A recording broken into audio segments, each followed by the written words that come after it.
You can share a bed with someone and still feel like you're living life alone.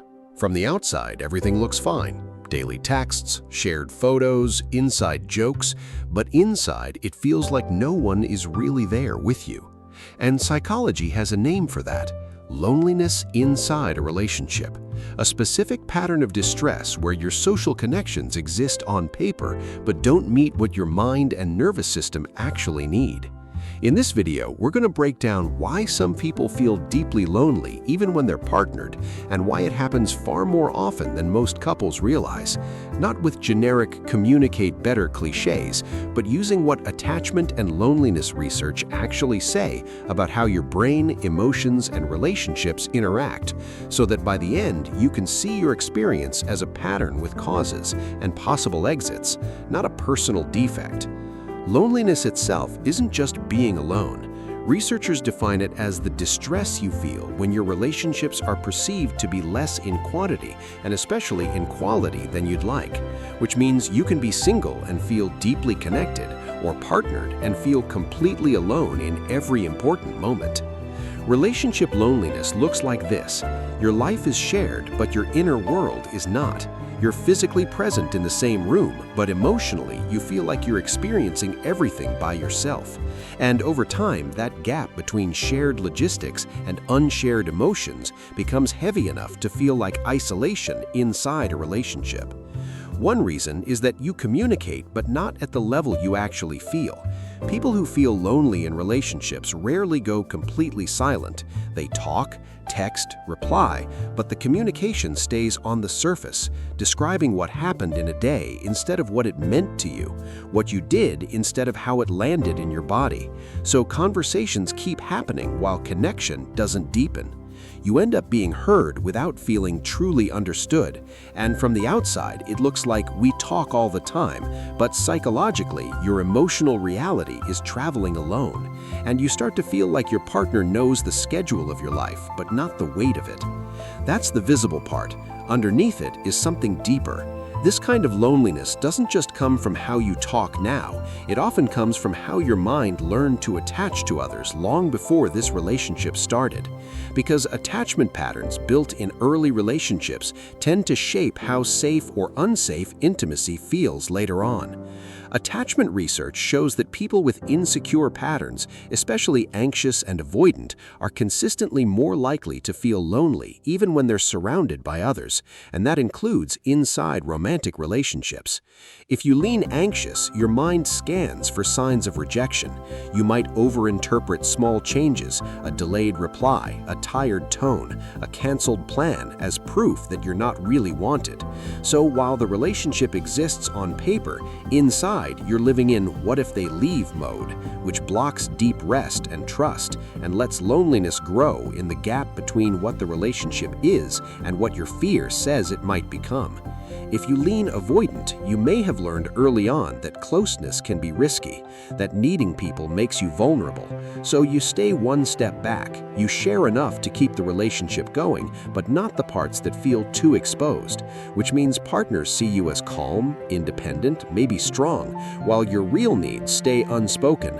And unspoken needs are one of the most direct pathways to feeling alone, even when you're not physically alone. The surprising part is that psychology doesn't treat this all as "you're bad at relationships."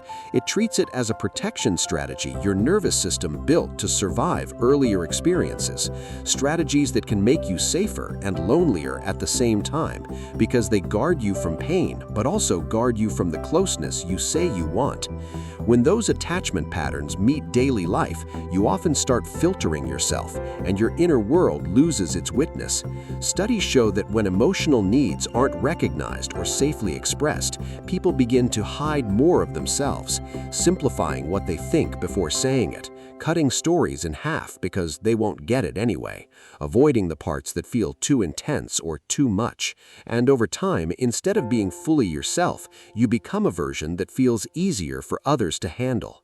Connection quietly becomes performance. You act like the manageable version of you, and performing, even for someone you love, is one of the fastest ways to feel alone, because your real thoughts and feelings never land, never get mirrored or held, and so important moments pass without being seen. That's the psychological core of relationship loneliness. You go through life and there is no witness for the deepest part of your story. Your experiences stay inside your head, and after enough repetitions, your mind starts treating that lack of emotional reflection as proof that you're fundamentally alone, even when you're sitting next to someone. This isn't just uncomfortable, it affects mental health. Research shows that insecure attachment combined with unmet emotional needs is linked with higher shame, depression, and loneliness, and that basic psychological needs, autonomy, competence, relatedness, partly explain how attachment fear turns into distress. During stressful periods like the later stages of the COVID-19 pandemic, studies found that loneliness acted as a bridge between attachment insecurity and anxiety, worsening mental health when people felt disconnected, even while stuck in close quarters. When you feel unseen in your closest bond, you don't just question the relationship, you start to question yourself. Is something wrong with me? Am I too sensitive? Am I not enough? And that self-doubt isn't random. It's a predictable outcome of living in a state where your core emotional needs rarely get fully met. So if this sounds like you, what does it actually mean? It means you're not broken for love. You're living with a pattern your mind built to stay safe, one that now quietly keeps you alone in moments that should feel shared. You communicate, but not at the depth you feel. Your attachment style amplifies fear or distance. You filter yourself until your inner world has no witness. But underneath all of that is something hopeful.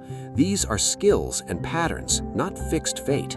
Research suggests that building emotional intelligence, learning to name, express, and respond to emotions more clearly, can reduce loneliness even in people with insecure attachment, because it helps them recognize their own feelings, understand others better, and communicate needs instead of hiding them.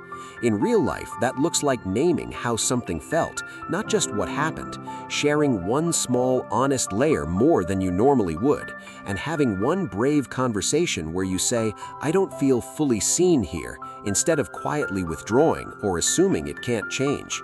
It also means challenging the myth that feeling lonely in a relationship means you're unlovable.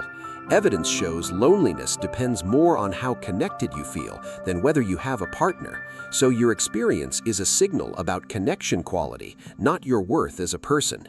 If this finally put words to something you've been feeling, remember, loneliness in a relationship doesn't mean you're doomed or dramatic. It means your emotional reality is asking to be taken seriously. Talk to your partner, a close friend, or a therapist about how you actually feel, not just what you do. And if you want more psychology explained calmly, honestly, and without judgment, stick around. You don't have to untangle this alone.